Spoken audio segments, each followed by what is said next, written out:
La discussion avec Steve de Lisk Landscape Innovations et l'architecte Benita Cooper nous a permis d'en apprendre davantage sur l'importance de la collaboration ayant un réseau de professionnels bien développés, ainsi que les stratégies abordées pour réaliser ce projet hors du commun.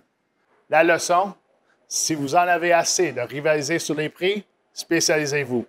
La spécialisation de Lisk est centrée sur les systèmes de drainage en surface et souterrain. Ceci, combiné à l'expertise d'un architecte impliqué dans la communauté et la préservation, a grandement facilité la planification et l'exécution de cet espace commercial. Hi guys, how you doing? Hey. How are you? All right, I have a couple questions for you if you have a minute. Sure. First of all, your partnerships, like with Benita Cooper Design, are very important to your business model. Tell me a little bit more about that. I think we would agree architecture and construction is the ultimate team sport. Buildings and projects are only as good as the things we choose to build them with and also the relationships we build along the way. Absolutely. This is a cornerstone of the business you built, these partnerships, correct? Yes. Okay. Now, whether we're talking about a kitchen or a boardroom table, getting these jobs to come to fruition, with segmental permeable pavement and drainage and all those things, sometimes takes a submittal process. Describe that to me. Yeah, so the submittal process could be pretty intense. For this particular installation, we had to submit a topographic survey and a grading plan in order to get approved for all the pavers. These pavers are permeable and were maxed out on the lot coverage.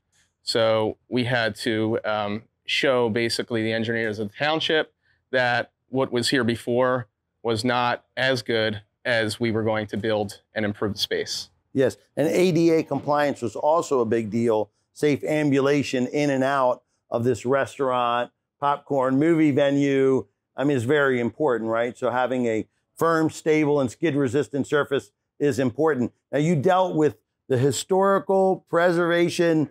Tell me a little bit about how you got them submittal information to get this job to fruition. Yes, even before we applied for building permit approval, we had to get approval from the planning committee, zoning committee, and historic preservation committee. We had to show them this vision of having this indoor-outdoor gathering space is historically appropriate to the character of this very historic small town. To do that, we talked about how buildings in the 1950s, which is when this building was originally built, actually had a lot of open views and horizontal lines. We talked about how a proposal of a large sign would actually cohere the small street and was in scale proportionate to the intricacies of the historic town. That's very cool. I can't wait to see what this partnership comes up with next. Thanks for your time. Absolutely. Thank you.